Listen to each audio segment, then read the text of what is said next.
Hey guys, welcome back.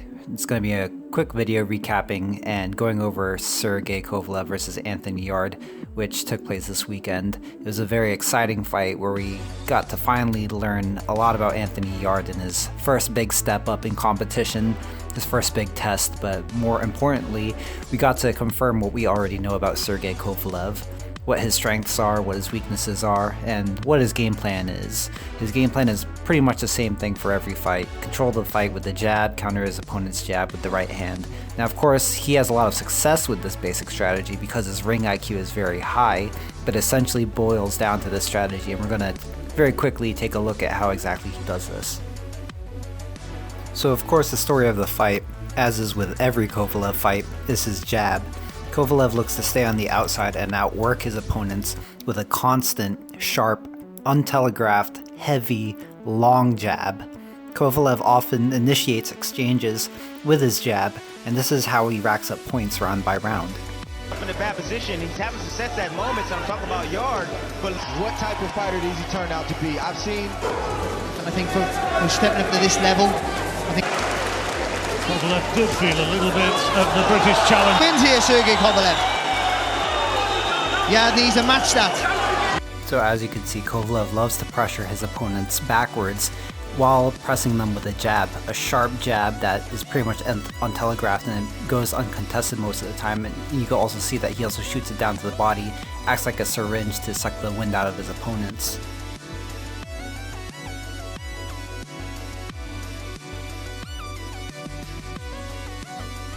So the thing about jabbing in boxing is that jabbing often invites your opponent to counter your jabs, and most commonly it invites your opponent to jab with you. You know, the jab is the most common counter to the jab. And so Kovalev likes to initiate exchanges with his long jab, inviting his opponents to counter him, but as you can see here, he always moves his head off the center as he jabs to avoid the incoming counter, and his strategy is to counter your counter with his right hand. This is the basic Kovalev strategy.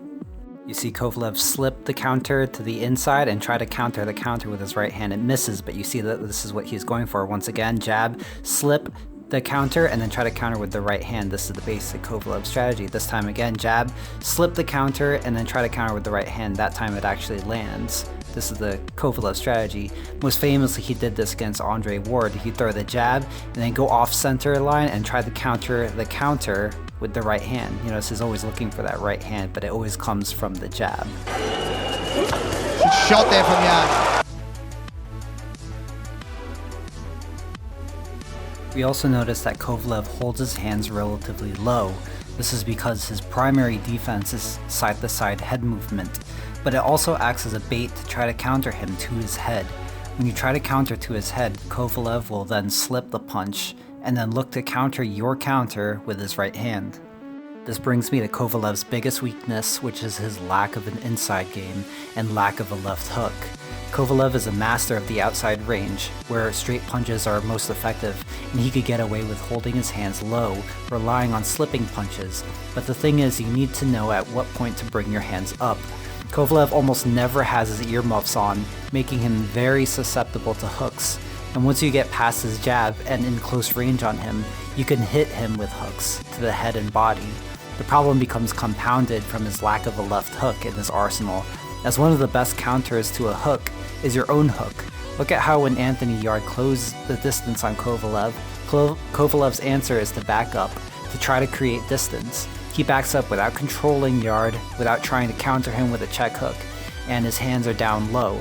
So you see he eats some big shots from Yarde as a result of this.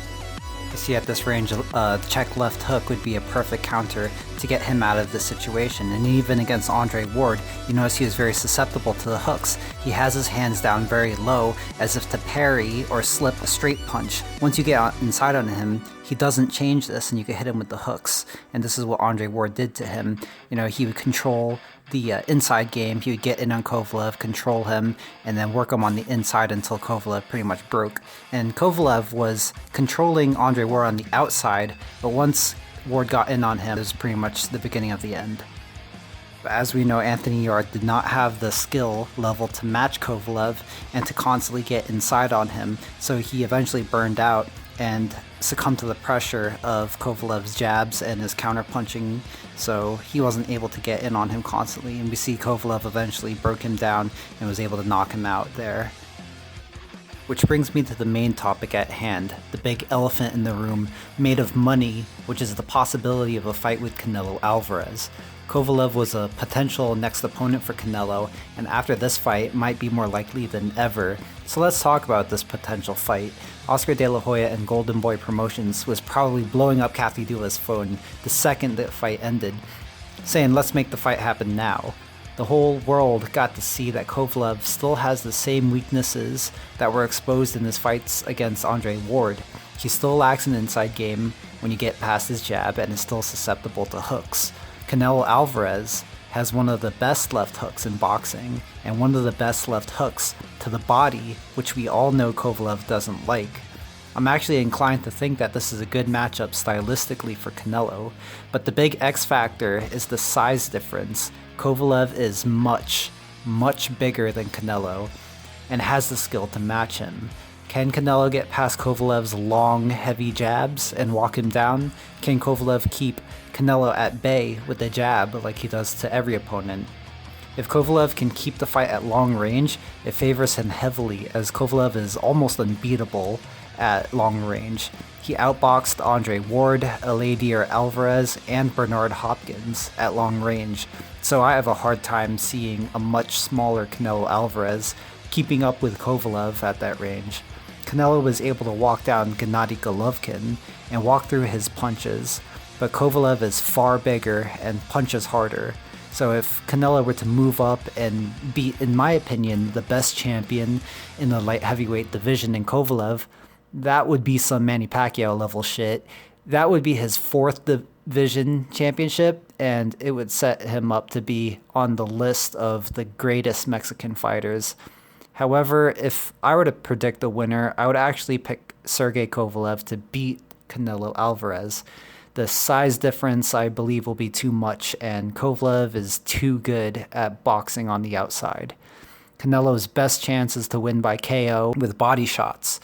But I think Kovalev will be able to withstand the storm. If Kovalev shows up in shape, I see him coasting to a wide decision in his favor as long as the judges don't rob him.